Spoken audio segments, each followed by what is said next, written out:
What's up everybody? Dan here with Dan and Sarah Makers, and happy LEGO Day to you.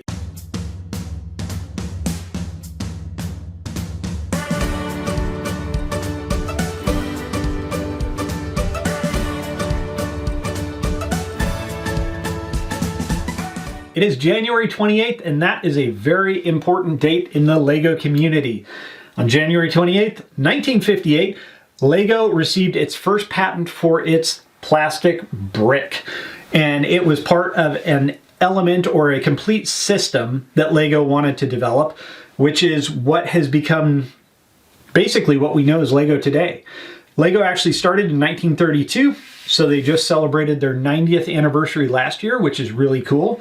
If you want to see LEGO's version of their story and how it all began, you can actually Google it on YouTube and you can find the LEGO story, how it all started, an actual film that they created, which is really informative and cool.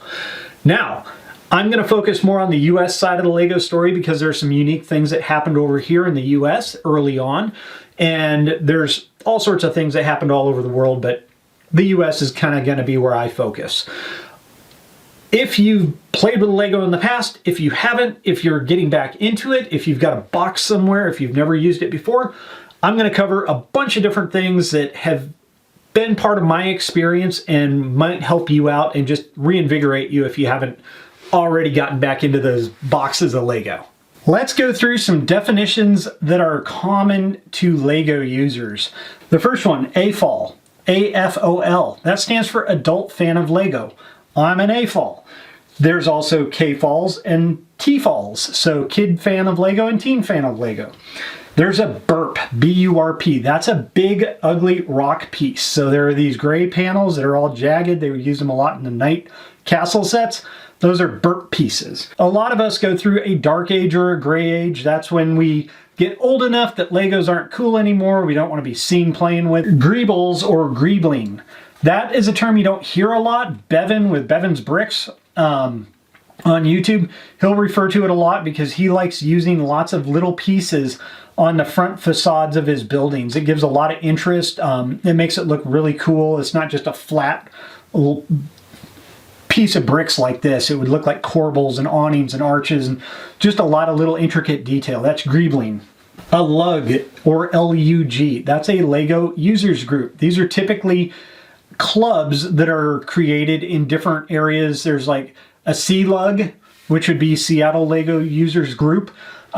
They're usually associated with LEGO or approved by LEGO. A minifig, that's the little people. So there are millions and millions, if not billions, of minifigs that have been made over the years. There are minifigs, microfigs, there's babies, there's different sizes now. A MOC, M-O-C, that stands for My Own Creation. Anything you put together that's your own idea, that's a MOC. SNOT, S-N-O-T, studs not on top.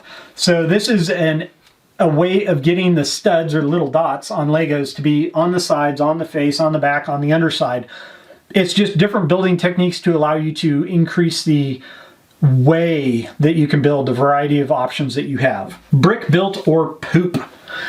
Pieces out of parts. So on my City Hall, there are two 6x32 dark blue or light bluish gray plates that need to be on the roof. Those came in next to no sets, and they're about 50 bucks a piece, and you need two of them. I wasn't willing to spend 100 bucks on two 6x32 plates for my City Hall. I built 6x32 plates out of smaller 6x plates. I made a part out of pieces or poop. So that's a way to do things when you can't get exactly what you want out of a single element. LEGO kind of experimented with the US at first. In 1961, they signed a deal with Samsonite. Starts with an S. So swummy, slippy, slappy, slimming, Swanson? Maybe it's on the briefcase. Look on the... Oh yeah, it's right here. Samsonite. I was way off. Yes, that Samsonite luggage company to actually produce LEGO bricks and distribute them here in North America. The dates are slightly different between the United States and Canada. Canada, Samsonite ran a bit longer, but in 1972, LEGO and Samsonite parted ways.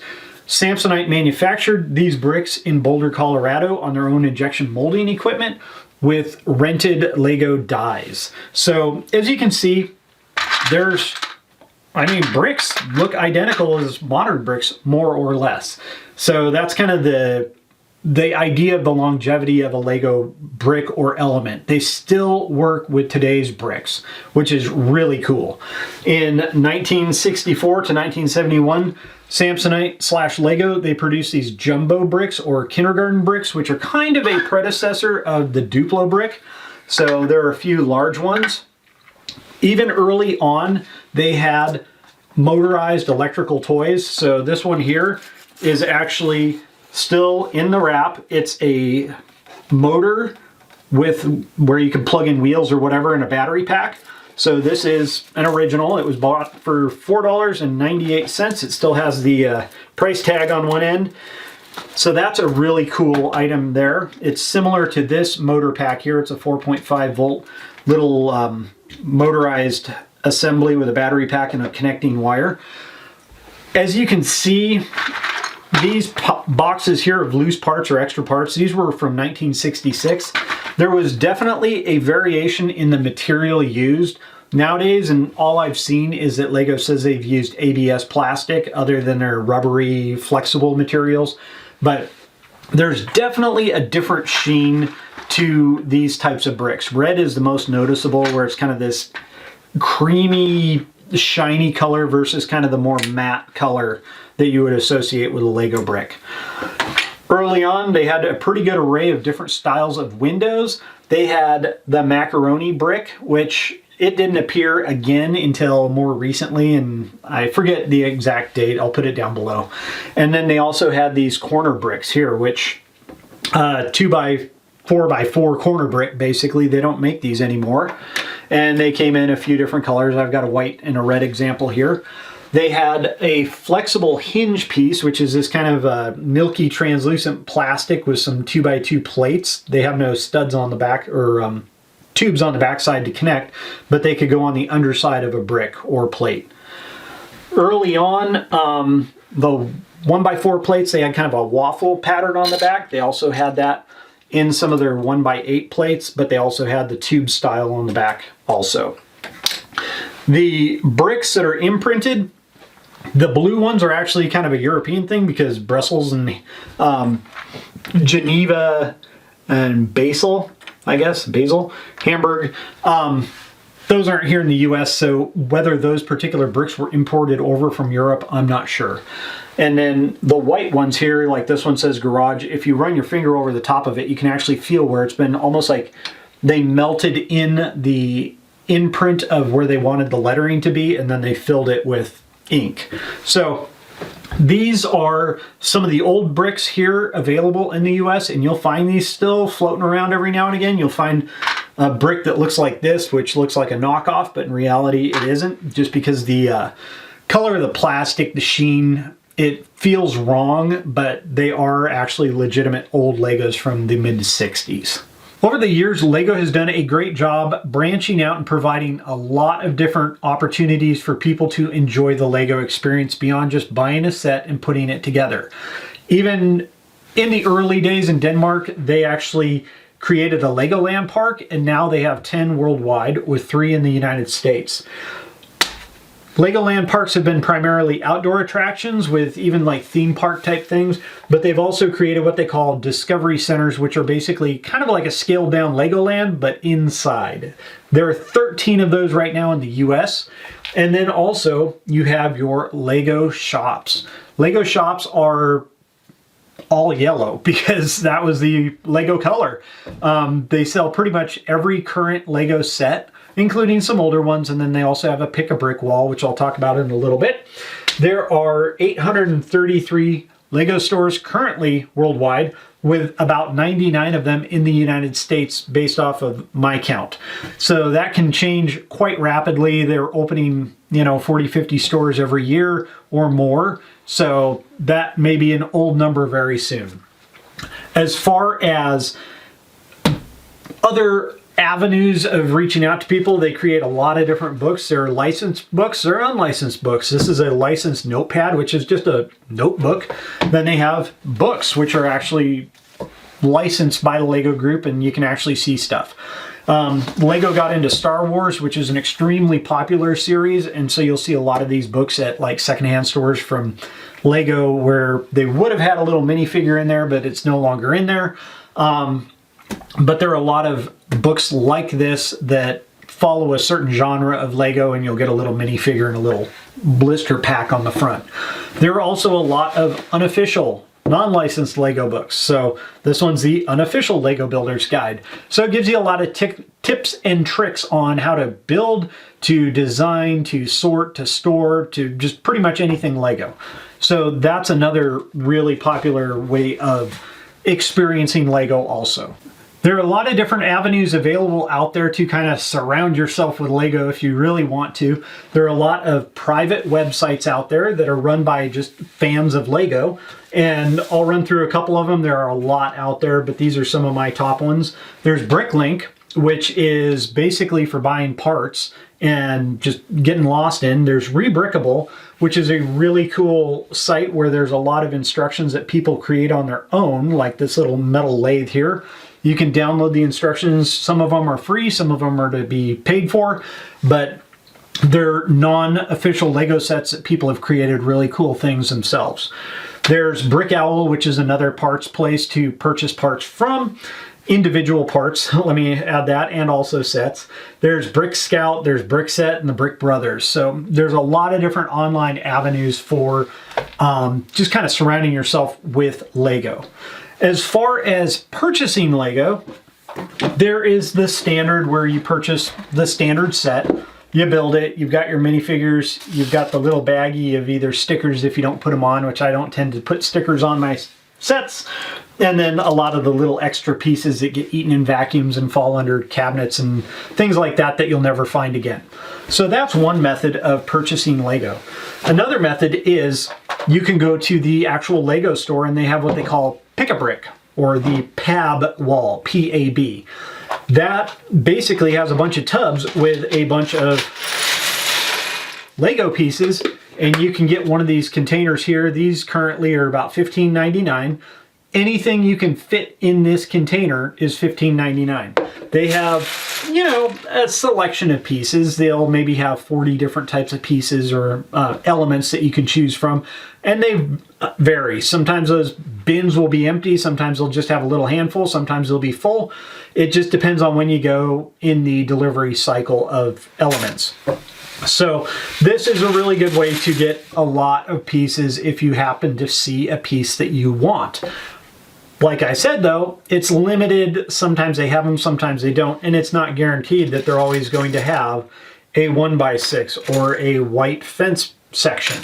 So that can be frustrating when you need a certain piece. So how do we get around that? Well, we can do things like Bricklink, and these are a couple Bricklink orders that I've made recently. You get the order delivered, you go through Bricklink, you select bits and pieces from that person's inventory. Some of them print out your order and give it to you, some of them don't. But there are hundreds, if not thousands, of individuals all over the world that are selling pieces. They sell sets, they sell individual pieces, they sell new, they sell used. So like this particular seller, they had a lot of arches. All these pieces were listed as used. Honestly, other than a couple of the old colors that are unique, they all look brand new to me. And some of these arches here, I just went through and got a lot because some of them are 15 cents. A bunch of them are 2 to 7 cents a piece. So that's pretty cool. I was getting these tan arches for 2 cents a piece. Quote unquote used, but they're in really good shape. So some old panels, they had these really cool kind of curved panels with little portholes. These only came in very limited numbers of sets and they don't make them anymore. Those weren't that expensive. I've got a couple flexible hose sections here, and then I also got some panels. Again, These panels here are listed as used and they're not even scratched up. They're in great shape. So the hoses and these little orange clips I actually got specifically for completing some sets that I'm working on. This is another Bricklink order that I made. And I ordered a bunch more panels, just like these 1x5 or 1x6x5s. And they're just good elements to have. I've got some triangular wings that I needed. And then I've got a light bluish gray trash can and some vehicle grills in light bluish gray that are also going to a set that I needed. The fourth main way that you can get parts inexpensively or at probably the best deal out there is to buy used parts in bulk. So there's one company, the Atlanta Brick Company, which I tried out. I bought 20 pounds of used bricks from them. They wash them and they sort through them to a certain extent to look for broken or fake pieces and garbage. And those run about $10 a pound when you buy 10 pounds at a time. The other aspect or place that I went to is I went to Goodwill online and I looked up Lego bulk, and they actually sell boxes of used Lego that they've received in bulk. And it's not too bad. This right here is 1 pound of Lego, and I bought a total of, let me flip over, I bought a total of 27.2 pounds of bulk Lego like this in 2 lots for $108, so it came to $3.97 a pound.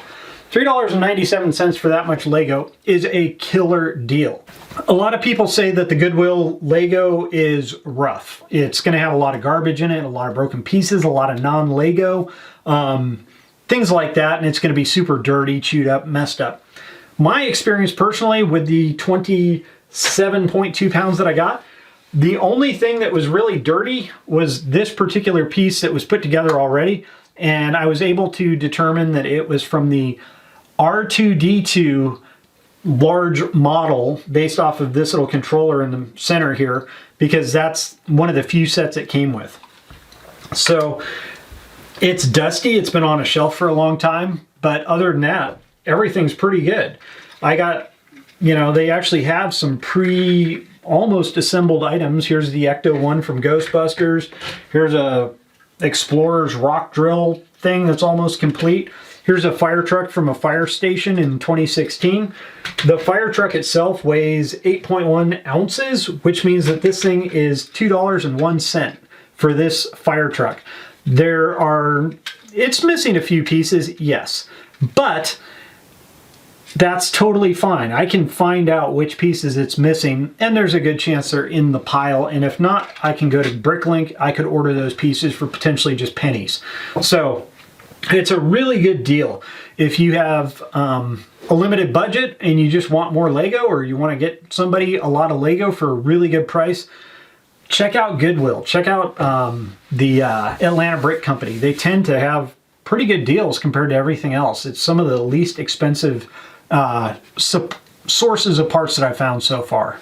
I bought almost 30 pounds of used Lego through Goodwill, and I bought another 20 pounds of used Lego through Atlanta Brick Company. This bag here, which isn't necessarily that big of a bag for almost 50 pounds of Lego, this is the damaged, fake, and other stuff that I found in it. So not honestly that much fake stuff or garbage was found in 50 pounds. So I'm pretty impressed with that. That's really a small amount considering what I was actually expecting. So one thing that I have noticed is that because the Atlanta Brick Company does wash their used Lego for you, I noticed that in a lot of the bricks, you'll have small elements like tiles and things like that that get stuck in the underside of the brick. So that is one thing to look for, and just kind of set them aside and pick them out with a toothpick or something like that, just so you don't try and assemble these bricks and find out that they won't stick at some point because there's actually stuff jammed in them. So I didn't find a lot of rare and valuable or super fancy things in that close to 50 pounds of used Lego that I got, partially because I'm not so much of an expert that I can say, oh, that color and that piece is rare, but I was able to find a couple that was kind of cool. I was able to find one of the vintage space 2x3 slopes with the printed Earth or moon or whatever with the rocket circle around it. These had gold printing on them, and that one's almost fully intact. The gold never stayed on the bricks very well. This one's almost completely gone, although the brick looks like it went through the vacuum cleaner and got chewed on a bit. So that was a really cool brick to find in really good shape where the gold, which is hard to maintain, is still there. The other rare brick that I was able to find is the sand green 1x2 modified brick. It has a vertical slot in it. Typically it would have been for a roll-up garage door, but that has only come in 2 sets ever. And because of that, and the sets that they were in, they're very valuable. They are between $5 to $10 each for one of these little bricks. The Green Grocer was a very, very popular set that this came in with the Lego Modular City series. They had 56 of those in that set. And because that set came out quite a few years ago, I think 16 or 17 years ago now, and they don't make it anymore, they have not made this brick in that color in any other sets other than a Yoda statue, which is, again, retired. And so a lot of people want to build that modular set. Those are hard to find. So that was kind of cool, but it's nowhere near the 56 that I would need to build the Green Grocer. So I'm not willing to go out and spend $560 on these particular pieces, but that was a cool find there. When I've got 50 pounds of Lego that I want to try and sort of all sorts of random pieces, I like using these plastic shoe boxes. Basically, I get them at Walmart. They're 10 for $10 or whatever, and I put a type of brick or element in each. I don't have enough to do everything, but here's kind of my sorting. In the bag here I have like Ninjago, different types of big weird pieces that I'm not a big fan of. I've got containers, boxes, things like that. Got a bunch of brick separators. There are actually a couple sealed bags and a Iron Man sticker set.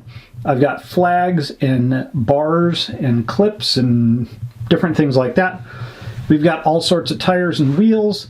These are all movable pieces, so hinges, turntables, things like that. This is all basically what I call minifigures, but it also includes minifigure components and nets and plants and vegetation, brackets, Technic, tiles, both regular and modified, and then jumpers which have a stud on top, usually not in line with a regular stud, panels, discs, round elements of all sorts. We have regular bricks here, 1x bricks. We have modified 1x bricks, 2x bricks regular, oversized bricks, arches, transparent pieces, which are kind of a thing some people love, sorting out their transparents apart from everything else. I don't know if I like it or not, but I have been doing it. Doors and windows and frames, 6x plates, 4x plates, pillars, 3x3 plates, some light fixtures, 8x plates, things like that, columns, 1x plates, 2x plates. I've got 45-degree slopes. In all these bags are all sorts of different types of slopes and curves. And then these are all modified plates of all different sizes, like wings and things like that. So by having all these different containers, I can pretty much cover 98% of the bits and pieces that I find when I'm sorting through a big random pile. I'll just pick, say, I want to go for 2x bricks. I'll just start into the pile and I'll just fill my hands up with 2x bricks, throw them in the bin. Then I'll see some modified bricks or something, and I'll just start grabbing those and just kind of rake through it, grab a bunch of tires, put them in there, 6x plates, and I'll just keep sorting down until I get to the smaller and smaller items, which are typically, 1x1 plates and things like that. So I find this to be a really good way to sort through and get the initial sort, so I'm kind of consolidating more like pieces.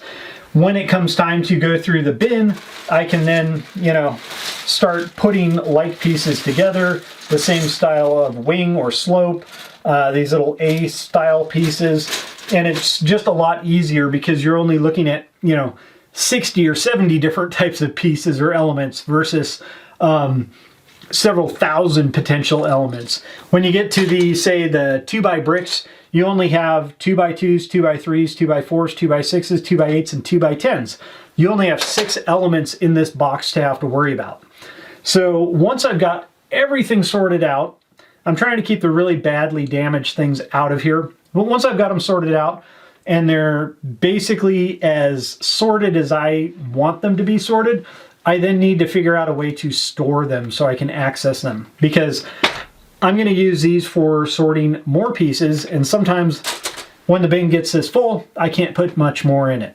With pretty much any size Lego set, you need storage. And when I was a child, I didn't have a massive Lego collection by any means, smaller than quite a few of my friends, but it was still something where I played a lot with it, and I wanted to search for pieces.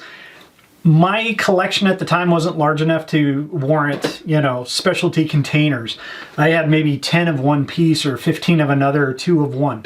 So I actually knew like how many aircraft tires I had. I had 3 of them. So it wasn't really a big deal. One thing that was probably the most beneficial for a smaller collection like mine was a bed sheet. Just go to Goodwill, go to a thrift store, get a king size or queen size bed sheet for like 99 cents or $2 or whatever it costs, and keep your Legos in that thing. Just put it on the floor, spread it out, spread them all over the place. When you're done playing, just pick it up in a big ball, put it in a box, you're done. You don't have to try and pick all the pieces up. It keeps them from rolling around if you're on a hard floor. Most effective way to store and play with Legos for a smaller collection. Like I said though, I've grown my collection over the years, and so I like to actually store them in a more uniform way to where when I want a specific piece of a color, I can find it more easily. Not to say that I'm that organized, but I'd like to get there someday. So when I was going through another, I don't know, enlightened period of my life, I was able to get these Akron Mill bins, these stackable towers.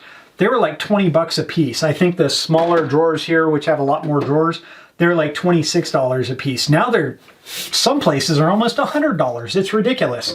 But they are very, very convenient. I like this to store a selection of a single type of piece. I can go from the 1x1 plate all the way up to the 1x16s, which would fit in this drawer if I had any 1x16s in blue. So, sorry, 2x16s. So I can do the 1x's, the 2x's, and then I can start out with 1x1 bricks and get all the way up to the 1x16 bricks. So these are a very good way to store the standard 1x, 2x, and 1x plates and bricks. It doesn't get into corner bricks, it doesn't get into tiles, but it does a really good job doing that. If I was doing a lot of building with blue or tan or red or something like that, I also had these hopper bins made by a lot of different companies. This one's made by Zag. This is made by, let's see, Uline.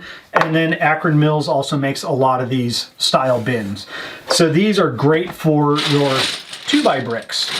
So that being said, when you get enough of one style of brick, like you have a full gallon size Ziploc bag of 1x2 yellow bricks, and I have more than this, a Ziploc bag isn't a bad idea, because you may have your yellow tub like this and all your 1x2s are in there, and that's enough to tide you over for quite a while. Once you use those up, then you can restock out of a bag. If you want to have, say, 2x3s, you know, maybe I only have this many 2x3s, I could put them in a shelf hopper. So in this case, I've got white in a black bin. I can actually see what's in there. If I took a mixed lot of black pieces and put them in there and they were on a shelf, I may not even be able to see that there's hardly any bricks in there. I might think it's empty when in reality it's full. So maybe get a contrasting color from what color ABS bin versus ABS Lego brick you put in it so you can actually see. A lot of people, for decent sized yet smaller collections, say these are all 1x1 bricks. Maybe you don't have 200 of a certain brick or 500 or even 50. So you put all the different colors in here. I know I need a 1x. I can dump them out, or I can look in the bag and say, there's a red one. Do I need a blue one? There's a blue one. There's a blue one. And it's a little bit easier to select the color you need out of this. Currently, I think I counted, and on Bricklink, there are 150 or 60 different colors that Lego has created bricks in now, from transparent to chrome to pearly to satin to just all sorts of different colors. Sometimes recycling your bags from your actual Lego sets, if you have bricks that will go in there, these make inexpensive, you know, free basically bags that you can store your different types of elements in. Different sizes of Ziploc bags. These will last for years and can be used many, many times and resorted and resized in case you have a lot of a single element. When I have a lot fewer of an element, say this this 1x1 modified plate with a horizontal round portion on it, again, it's kind of like this storage system. I have all the colors in here and I can kind of sort through and find what I need. This particular bin, I've got a lot of my modified plates. I go with 1x1 plates, 1x2s, and so on. And then 1x4s, 1x2s. Here are some corner bricks, or sorry, corner plates. These are kind of unique because these tan ones were never actually in a Lego set. These were produced specifically for a Lego Park model, and somebody had a lot of them, and so they were selling them on Bricklink many years ago when they had a lot, and so I bought a lot.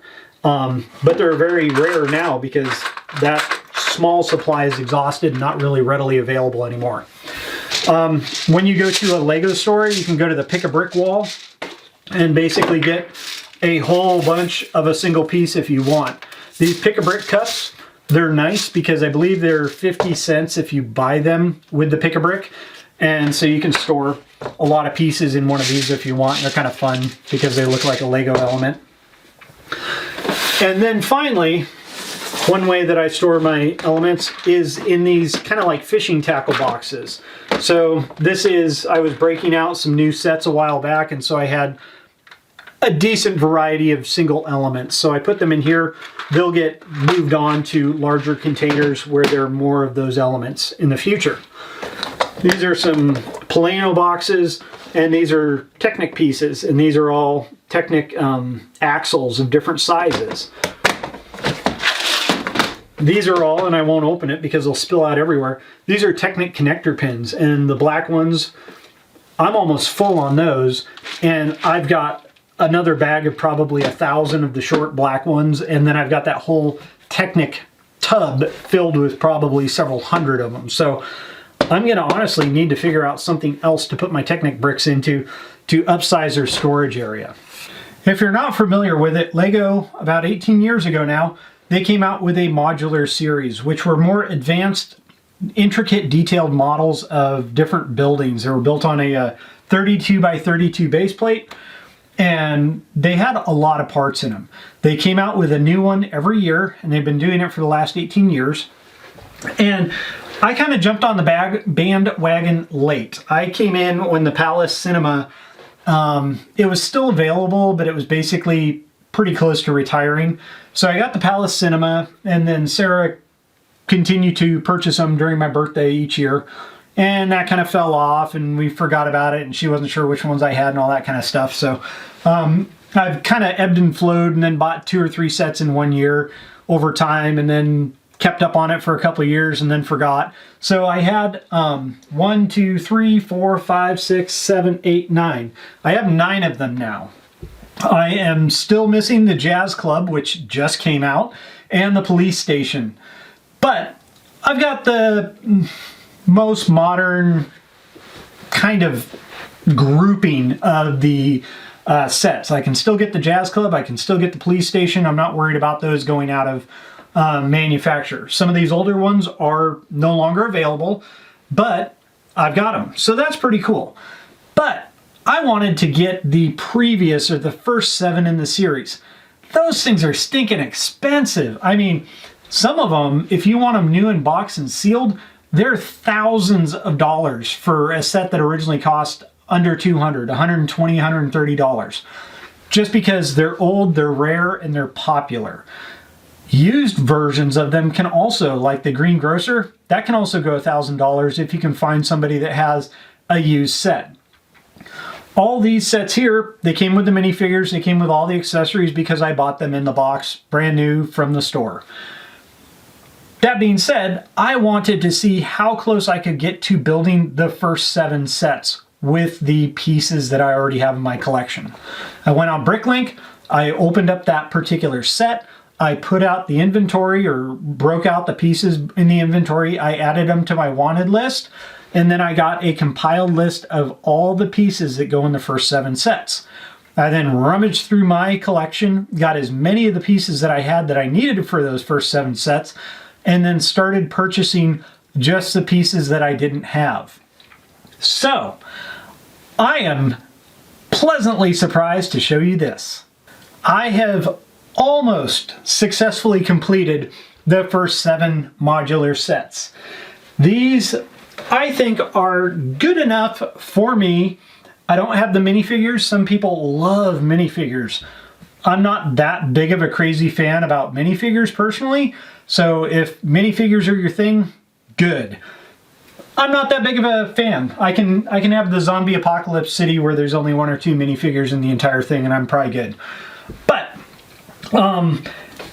like I said, I went through, I figured out the pieces that I had, and then I ordered the pieces that I didn't have. I'm not entirely done. I still need the little spire on top of the city hall. That little piece in that color is $8 to $10 just because it is a rare piece and it does go to this set. The greengrocer here, like I said, they had those 1x2 bricks, 56 of them that cover the front facade. I don't want to spend $500 or $600 on 56 little 1x2 bricks. And in reality, probably 7 or 8 of them, you cannot actually see that groove on them. They're inside the building or positioned in such a way that you cannot physically see them. So you only need 40 something that would be seen on the front. I went ahead and put the modified brick facade 1x2 brick in there in sand green. It's the correct color. It's going to look just fine to me. I don't mind. The windows here, they require train windows, which are kind of an oval curved shape on the corners, not the rectangular ones. I sprung for those. I did order them. They're on their way from overseas. So I'll put the windows in, the 4 of them here. That's kind of an expensive piece, but when you get down to it, the last pieces are probably going to be the most rare and expensive. The fire station, in that Bricklink order that I showed you, I got 3 of the vehicle grills in light bluish gray. You need 3 of these, 1 for your fire truck, which, yep, it's going out the back door. The fire truck doesn't currently have a front grill. That goes in there. There are 3 of them in that set. They're like 4 something a piece. So you start getting into the smaller pieces that are required for these sets, they're worth quite a bit. So overall, I'm pretty happy with it. I'm happy. This pet shop here, this one was kind of an odd one because it came out in, I believe, 2007, the same year that I think the greengrocer or the hotel did. And it was a giveaway set for people that actually went on the Lego main factory tour over in Denmark. They actually got this set as part of the promotion. But for some reason, it's been lumped in with the Modular Series. So I built that. So yeah, it's really cool. Now I got to find a place to put them all because it takes up a large footprint. But I really enjoy these sets and they're a lot of fun building. Now, as far as the fact that I didn't have instructions for these, I downloaded them from the official Lego website. Lego instructions that you download, they have them for pretty much every set available for free, but they leave something to be desired. They're very pixelated on part of the pictures, so it gets really hard to identify which pieces you're needing, whether it's a 1x2 tile or a 1x2 plate. Because the detail is not there. It's some kind of graphic. Sarah knows the JPEG, MPEG, whatever picture format that they used. But it just isn't very good detail-wise. Also, colors. Black does not look like black. Black looks like a dark bluish gray. Light gray looks like white. White looks like white, tan looks like, who knows? So it's a real challenge to figure out the correct colors sometimes. And that's where I've had to go to the inventory of the pieces that are required in a set to find out, oh, they want 4 whatevers. I look on the inventory and there's like, there's no 4 of that color, dark bluish gray. It's actually light bluish gray that you need. So that's where there's a little bit of a discrepancy. As far as this, the shop here, I'm not sure if I put dark bluish gray modified door rails, the 1x8 door rails in there, and it might be light bluish gray, not dark bluish gray, because I ran out of them and I needed more, and I had a whole lot of light bluish gray. So I might have made a mistake there, but we'll get it figured out and it will be fine. It looks fine already, but maybe I just put the wrong pieces in. The nice thing about modulars, if you made a mistake on a lower level, you just take the thing apart to that level and you deal with it there. As far as getting some of these pieces, you can get them on the official Shop at Home Lego website. They now have standby.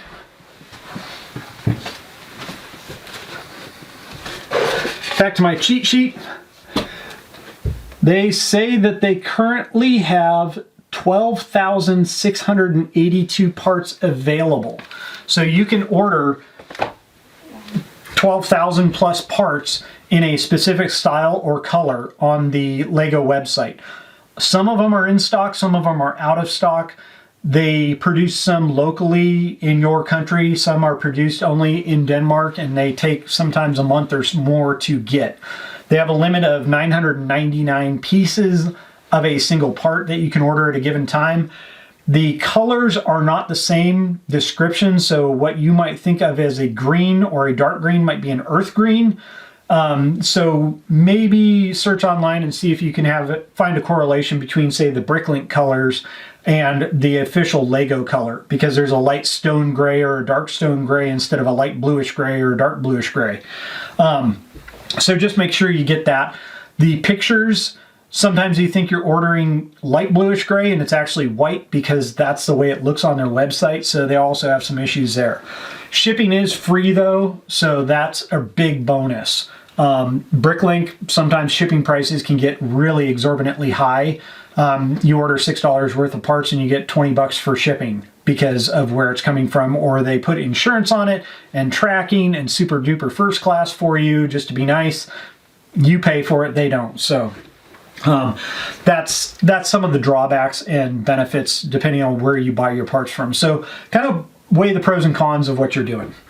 Well, if you're still here, thanks for sticking it out. This was a long video. I tried to cover a lot of stuff, so I'm not doing a series of a bunch of Lego videos. I know they're not that popular on our particular channel, just because a lot of you like construction and fix-it and how-tos and tool reviews and things like that. That's fine. We'll be getting back to those. I've got several Christmases of tools now that we have not reviewed. We've also got a cabin that we're building. We're doing timber framing stuff. We've got a lot of projects that are in the works. We've got a lot of video on the computer that needs to be edited and turned into videos. Cutting down trees, running excavators, digging foundations, basement walls, you know, framing, building trusses custom. We've got a lot of that stuff coming up. So stick with us. We're going to start getting that stuff out again. If you like our videos, give us a thumbs up, leave a comment. If you've watched our other videos, yes, I know the water heater's right in front of an electric panel. I know it's a NEC violation.